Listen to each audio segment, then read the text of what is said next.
We guard presents कौन जीत रहा है, को पावर्ड बाय सेंसोडाइन एंड विमल। बोलो जुबां केसरी।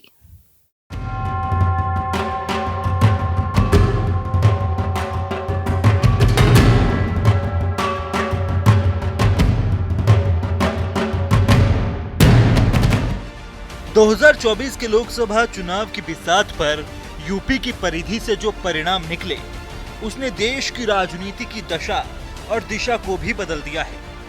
क्योंकि अगर यूपी में बीजेपी अपना पुराना प्रदर्शन दोहरा देती, तो बीजेपी अपने दम पर बहुमत के आंकड़े को पार कर जाती। लेकिन यूपी की 80 में से 33 सीट जीतने वाली बीजेपी अब केंद्र में 240 के आंकड़े पर जाकर अटक गई। 10 साल में जो काम किया था, लगता हमें यह है कि हम अपने किए हुए काम को जनता तक नीचे पहुंचाने में फेल हो गए। अगर हम उस चौखट के भीतर वो बात पहुंचा दी होती तो हमको कोई नुकसान होने की संभावना नहीं थी। दूसरी बात, जो कुप्रचार हुआ हमारे खिलाफ, आरक्षण का खत्म करने का, संविधान को खत्म करने का, उस कुप्रचार का भी जवाब प्रभावी तरीके से चौखट के भीतर नहीं दे पाए। 400 पार के नारे तले 80 में से 80 का दावा 4 जून के उस रिजल्ट में बुरी तरह ढह गया, जिसमें बीजेपी के 7 केंद्रीय मंत्री, एक योगी सरकार में मंत्री और 19 मौजूदा सांसद चुनाव हार गए। और न केवल सीटें घट गईं, बल्कि वोट शेयर में भी घाटा हो गया। इस रण में बीजेपी के जातीय समीकरण तो फेल हुए ही, मुद्दे भी जनता के मन में नहीं उतर पाए। टिकट पाने वाले नेता भी केवल मोदी योगी के चेहरे पर ही चुनाव लड़े। वहीं बीजेपी कह रही है कि आरक्षण और संविधान वाला बयान भी बड़ा नुकसान कर गया।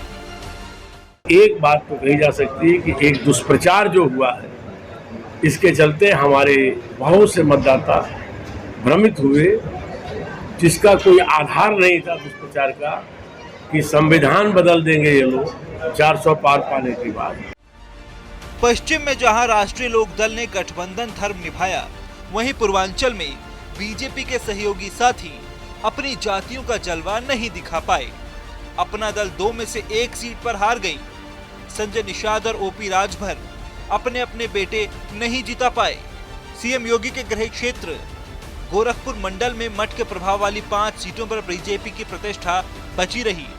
लेकिन बीजेपी अयोध्या से लेकर मोदी के संसदीय क्षेत्र वाराणसी के आसपास तक वो संदेश पहुंचाने में सफल नहीं हो पाई।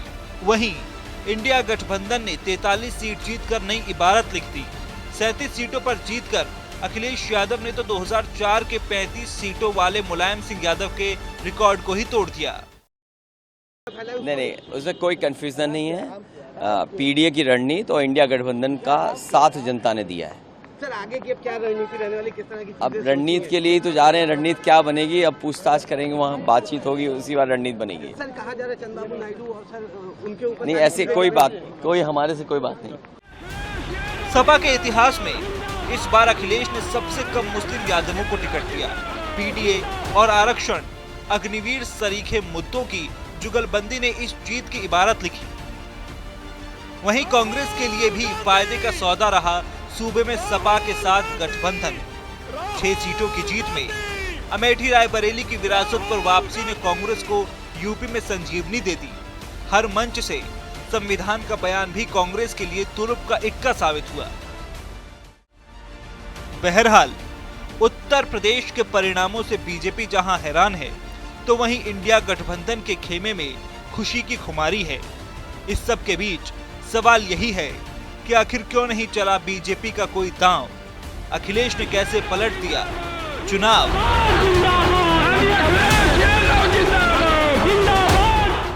वी गार्ड प्रेजेंट्स कौन जीत रहा है, को powered by Sensodyne and Vimal.